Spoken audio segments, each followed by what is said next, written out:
Assalamualaikum warahmatullahi wabarakatuh. إلى حضرة النبي المصطفى صلى الله عليه وسلم وآله الكرام أصحاب العظام، وخصوصا إلى سائر مشايخنا وأهل إسنادنا وسلسلاتنا، وإلى أرواح أموات المسلمين وإخواننا الحاضرين والغائبين، لهم منا الفاتحة.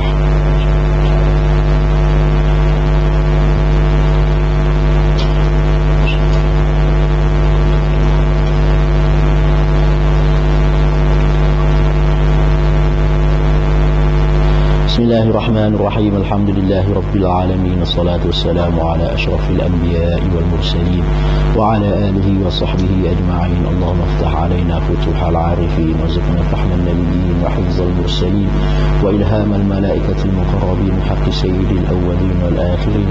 اللهم يا عليم علمنا من علمك ما ترضى به عنا، ولا تؤاخذنا بما تعلمه منا. يا عليم خلقنا بخلق العلم، وحققنا بحقائق العلم.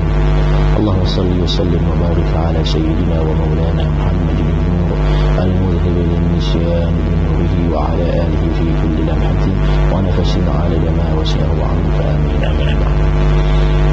Ya bersama majlis yang bahagia Ustaz Bisri Muski Abim, khususnya kepada muslimin muslimat dan rahmati oleh Allah Subhanahu wa taala.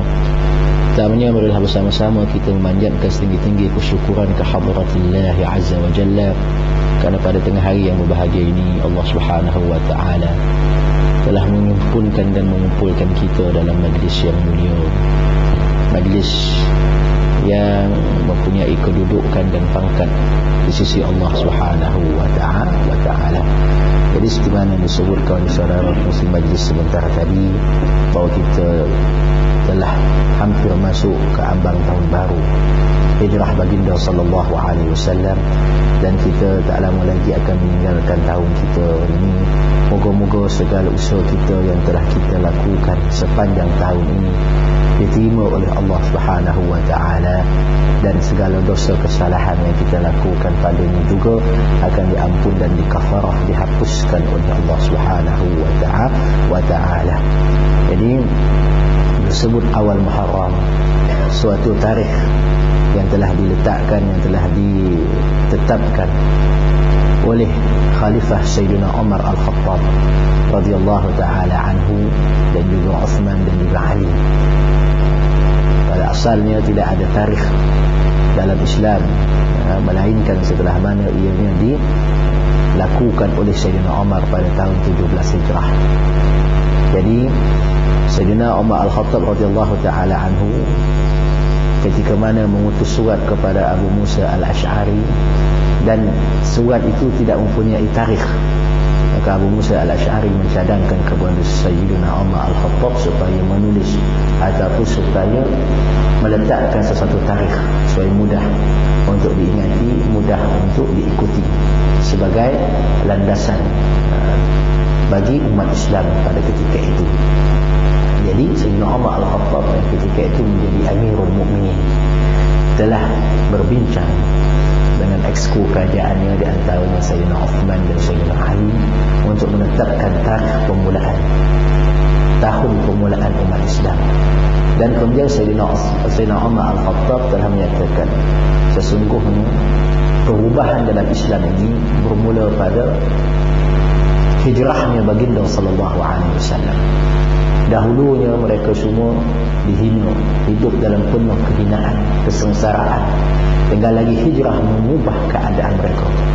Maka Sayyidina Umar menyatakan, elok kita memulakan awal tahun kita daripada masa keazaman Nabi, niat Nabi untuk keluar berhijrah ke kota Madinatul Munawwarah.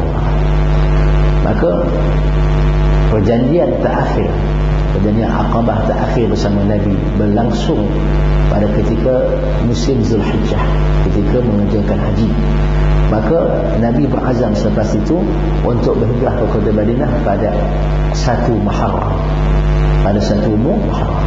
Maka daripada keazaman Nabi SAW ini, maka Sayyidina Umar Al-Khattab telah menetapkan, menegaskan kepada orang Islam ketika itu, kita mulakan tahun kita dengan bulan Muharram. Itu bulan keazaman Nabi untuk keluar berhijrah. Nabi berazam nak keluar berhijrah, tinggal lagi tidak mendapat restu daripada Allah Subhanahu wa ta'ala. Sebab itu jangan kita fahami hijrah Nabi berlaku pada bulan Muharram. Kerana bulan Muharram adalah bulan Nabi berniat, berazam di hati untuk keluar berhijrah ke kota Madinatul Munawwarah. Tinggal lagi tidak mendapat sebarang restu, persetujuan daripada Allah Subhanahu wa ta'ala, sehinggalah selesainya ataupun hampir selesainya kebanyakan para sahabat radhiyallahu anhum ajma'in berhijrah ke kota Madinah. Dah tak ada lagi yang tinggal ketika itu. Yang tak ada lagi yang tinggal. Rombongan terakhir diketuai oleh Sayyidina Uthman radhiyallahu taala anhu, maka yang tinggal hanya Abu Bakar, Rasulullah dan juga Sayyidina Ali karramallahu wajhah. Dan setengah riwayat menyatakan ada lagi seorang, iaitu Sayyidina Abbas. Sayyidina Abbas tidak dikira, sebab Sayyidina Abbas menyembunyikan keislaman dan keimanannya, tidak menzahirkan keislaman dan keimanannya dengan tujuan untuk menjaga harta benda orang Muhajirin yang berhijrah ke kota Madinatul Munawwarah. Jadi yang tinggal hanya Rasulullah, Abu Bakar dan Sayyidina Ali karramallahu wajhah. Maka senantiasalah Nabi SAW berhasrat untuk berhijrah ke kota Madinatul Munawwarah startnya bulan Muharram. Tapi tidak juga datang lagi keizinan daripada Allah Subhanahu wa taala. Bahkan Sayyidina Abu Bakar apabila melihat dah ramai orang pergi berhijrah ke kota Madinah, datang keinginan di hati Sayyidina Abu Bakar untuk segera berpindah ke kota Madinatul Munawwarah. Tinggal lagi tidak mendapat keizinan daripada Sayyidina Rasulullah sallallahu alaihi wasallam. Nabi sallallahu alaihi wasallam menyatakan, tunggu sebentar, tunggu seketika wahai Abu Bakar, la'allallahu ayyaj'ala laka sahiban li. Moga-moga Allah Subhanahu wa taala menjadikan engkau peneman aku dalam hijrah ke kota Madinah kelak. Maka apabila sahaja berlakunya permusyawaratan tokoh-tokoh kufar Quraisy untuk melakukan kejahatan kepada Nabi SAW di Darun Nadwah, di Darun Nadwah, mereka berbincang sesama mereka apa yang hendak dilakukan kepada Sayyidina Rasulullah SAW, kerana dakwah Nabi telah berkembang pesat. Maka ketika itu datang orang syaitan menyerupai pakaian ulama Najd. Ulama Najd ni mana di Riyadh. Najd segala disebut oleh surah Ibn Hisham. Syaitan tak datang pakai pakaian ulama Mesir, Syaitan tak datang ke tempat musyawarah di Darun Nadwah tersebut dengan memakai pakaian ulama Yaman. Syaitan tidak memakai pakaian ulama Syria, Syam.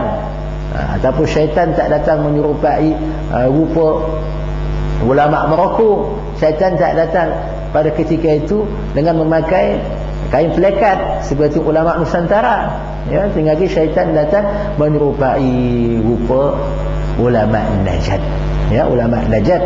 Jadi apabila disebut masalah ulama Najd ini, maka ulama-ulama contohnya Al-Imam Mawahib Al-Qustallani menyebut dalam kitabnya Al-Mawahibul Laduniyah, beliau menyebut kenapa syaitan datang menyerupai pakaian ulama Najd. Najd ni maksudnya satu tempat di Riyadh yang di sana keluarnya nabi palsu, antaranya Musailimatul Kadzdzab, berasal daripada Najd. Jadi kita pendekkan cerita. Kata Al-Imam Al-Qustallani, mereka ataupun syaitan tidak datang dengan pakaian ulama Hijaz, ulama Mekah, ulama Madinah. Ataupun syaitan tak memakai pakaian ulama Tihamah. Yang Tihamah kalau kita tengok peta, kita jumpa Tihamah di mana. Kerana apa? Kerana mereka semua, orang Hijaz, orang Tihamah semua ni ada perasaan belas kasih kepada Sayyidina Rasulullah SAW. Yang tak ada perasaan kasih kepada Nabi ini hanya orang yang berada di Najd ketika itu. Maka daripada Najd inilah keluarnya fitnah, pelbagai-bagai fitnah. Dan antaranya golongan Khawarij pun diasaskan di Najd. Pada zaman Sayyidina Ali karramallahu wajhah, Khawarij lahir di Najd. Nabi palsu lahir di Najd. Oleh kerana itulah pada suatu hari Sayyidina Rasulullah SAW pernah berdoa di atas mimbarnya. Dalam hadis yang sahih, Nabi SAW menyatakan, Allahumma barik lana fi yamanina, Allahumma barik lana fi syamina, Ya Allah, ya Tuhanku, berkatkanlah Yaman kami. Ya Allah, berkatkanlah Yaman kami. Ya Allah, ya Tuhanku, berkatkanlah Syam kami. Syam ni kata setengah riwayat ulama, iaitu negara Palestin, Lebanon, Jordan, Syria, itu digelar sebagai Syam. Semoga Allah berkati Syam kami.